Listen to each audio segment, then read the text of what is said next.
TGT Hindi 2021 की परीक्षा में राणा करुणिक सिंह जी जो हमारे बगल में खड़े हैं, इन्होंने परीक्षा क्वालिफाइड किया है और इनकी नियुक्ति हो गई है। और इनकी एक लंबी कहानी है, एजुकेशनल संघर्ष भी है। तो इनके अनुभवों को हम आप तक इस वीडियो के माध्यम से पहुंचाना चाहते हैं। शुरू से अंत तक जरूर देखिए आप लोग। इस उपलब्धि पर आपको ढेर सारी बधाइयाँ। आप पढ़ाई को भी ब्रेक दिया था और काफ़ी स्ट्रगल भी किया है, तो इसके बारे में थोड़ा सा अनुभव सर, मैं बीच में मेरी पढ़ाई छूट चुकी थी। मैं 5 साल के लिए पढ़ाई से दूर हो गया था और फिर दूसरी पारी मैंने शुरू किया और फिर से मैंने बीए किया, फिर से एमए किया, फिर बीएड किया, फिर उसके बाद टेट किया और फिर मैंने जो है सर गवर्नमेंट जॉब के लिए मैंने तैयारी किया। लेट हो चुका था, लोग कह रहे थे अब तैयारी नहीं होगी, अब पढ़ाई नहीं होगी, इस उम्र में कोई पढ़ नहीं पाता है, कंपटीशन नहीं निकाल पाएंगे, कंपटीशन के लिए इलाहाबाद जाना पड़ेगा, घर छोड़ना पड़ेगा, पैसे खर्च करने पड़ेंगे। लेकिन इन बातों को दरकिनार करते हुए मुझे अपने आप पे विश्वास था और मैंने मेहनत लगन के साथ मेहनत किया और उसी के परिणाम है कि मुझे सफलता प्राप्त हुई। इस बार टीजीटी पीजीटी की परीक्षा हुई है और इसका परीक्षा भी जल्दी हुआ, रिजल्ट भी जल्दी से आया।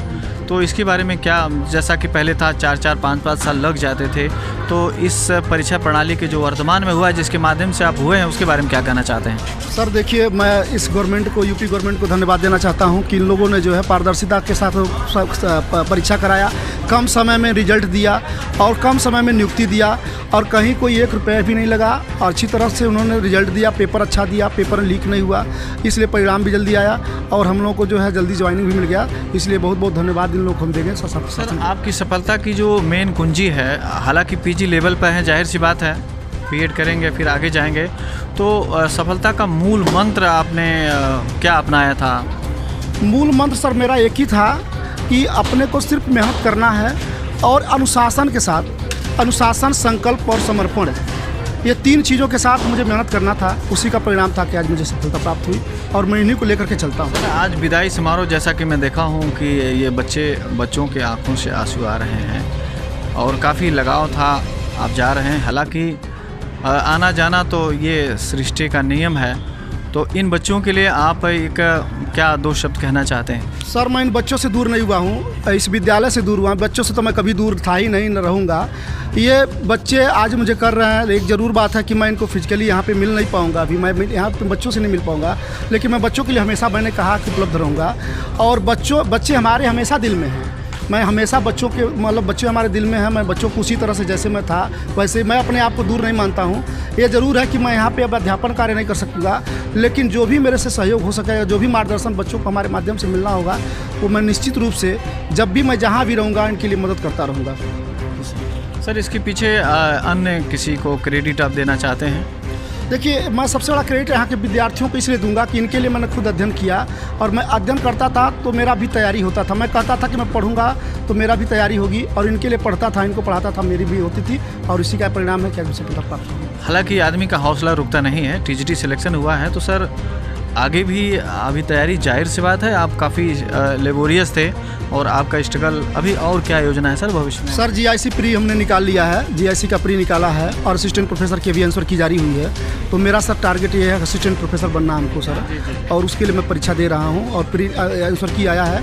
अब रिजल्ट आएगा और जब तक वो मैं नहीं बन पाऊँगा तब तक मैं बैठने वाला नहीं हूँ। सर, ये तो बहुत अच्छी बात है, लेकिन एक बाकी बच्चों के लिए कुछ ऑनलाइन प्रोसेस जो शुरू करने वाले सर, ताकि उनको हेल्प मिल सके। हमने आज बच्चों के सामने कहा है कि मैं बच्चों को निःशुल्क, हमारे बच्चे जितने विद्यार्थी हमारे हैं, मैं उनको निःशुल्क जब भी होगा कहीं भी मैं सेंटर डालूंगा, इनको निःशुल्क पढ़ाऊंगा और इनके लिए मदद करूंगा कि इनमें मैं कुछ लोगों को, बच्चों को जाग दिला सकूं। सर, एक सवाल मैं आपसे और करना चाहता हूँ। सर, इस विद्यालय में 4 या 5 साल आपने सेवा दिया है, कि प्राइवेट शिक्षण संस्थानों में सर कब से सेवा दे रहे हैं और कहाँ कहाँ सेवा दी है, मैं ये जानकारी चाहता हूँ।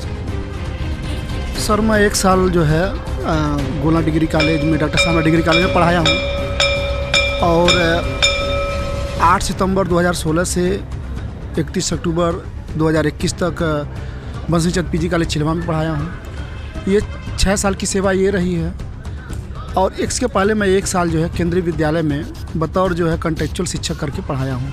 यानी 7 साल का शिक्षण अनुभव रहा है हमारा और सबसे अच्छा अनुभव यहाँ का रहा है।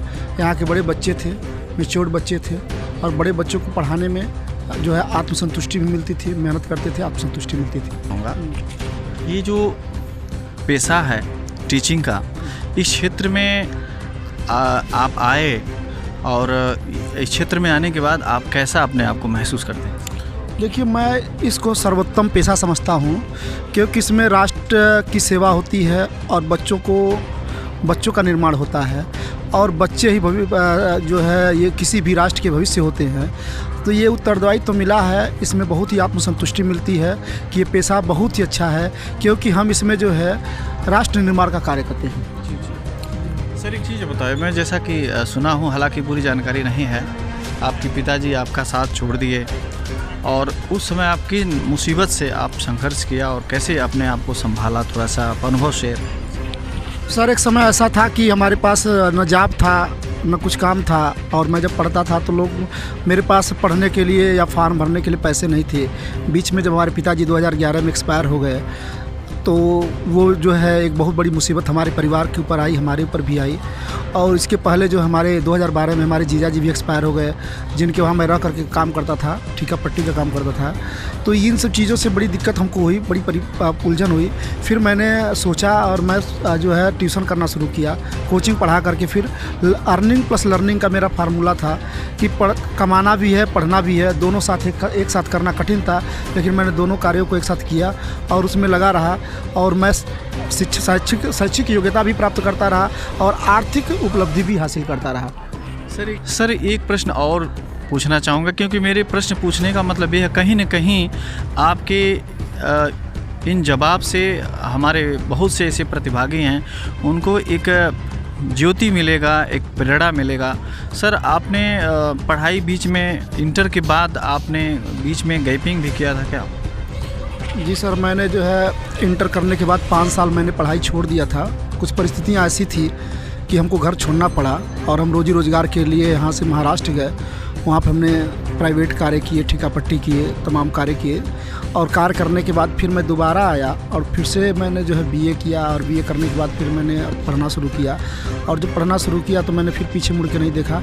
मेरा एक ही काम था, पढ़ना। और पढ़ने में जो बाधक तत्व थे, जो बाधाएं आ रही थी, सबसे बड़ी बाधा आ रही थी कि पैसा नहीं है और पढ़ाई करना दोनों ज़रूरी था। इसलिए मैं जो है मैंने ये सोचा था कि मैं पढ़ करके पैसा भी कमाऊँगा, पढ़ा करके पैसा कमाऊँगा और पढ़ूंगा भी, जिससे मेरे आर्थिक बोझ भी न रहे और मेरी जो है शैक्षिक गतिविधियाँ जो है अनवरत रूप से चलती रहे। सर, एक सवाल और मैं करना चाहूँगा, ये शिक्षा लाइन में आने का आपकी योजना, प्लानिंग कब यूँ टर्न हुआ?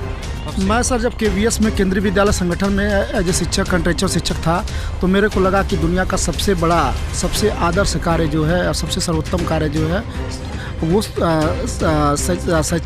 अध्यापन कार्य है। बच्चों को शिक्षा देना ये सबसे बड़ा कार्य है, और तभी से मैंने सोच लिया था कि मुझे एक न एक दिन शिक्षक बनना है, और उसके लिए मैं लग गया था। सर, एक चीज़ और बताइए, बहुत से ऐसे प्रतिभागी हैं, कई बार मेनी टाइम्स अटेम्प्ट करते हैं, 1-2 नंबरों से हार जाते हैं, और उनके लिए आप क्या कहना चाहेंगे जिससे वो अपने कदम को पीछे न हटाएं और फिर वो डबल मेहनत करके आगे बढ़ें? उनके लिए 2 शब्द। सर, असफलता ही वो जगह जहाँ से सफलता का हथियार निकलता है। विदाउट सफलता, असफलता के कोई सफल नहीं हो सकता है।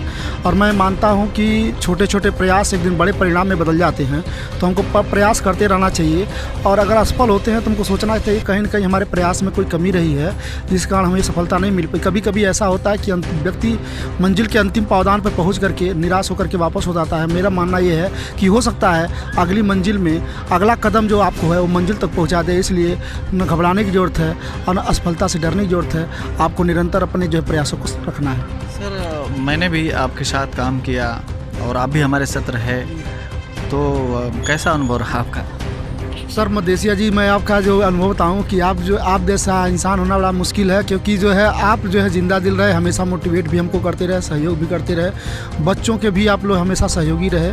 और इसलिए जो आपका सानिध्य जब हमसे मिला, जब से मैं आपसे मिला, संपर्क में आया, तो मैं बहुत ही अपने आप को भाग्यशाली मानता हूँ कि भाई आप जैसे लोगों का सहयोग हमको मिला और आप जैसे मित्र हमारे हैं।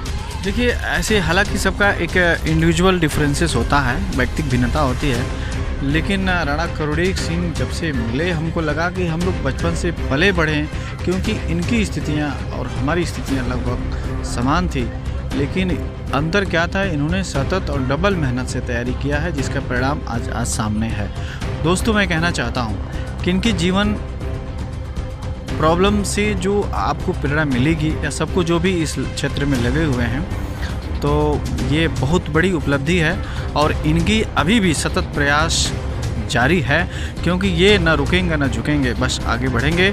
और इसी प्रेरणा के साथ आप भी अगर इनकी बातें, इनकी प्रेरणा, इनका जो स्ट्रगल था अपने एजुकेशनल में, कैरियर में लगाएंगे, या सभी, चाहे हम हों चाहे कोई भी हो, तो एक बेहतर परिणाम होगा। सर बहुत बहुत आपका धन्यवाद।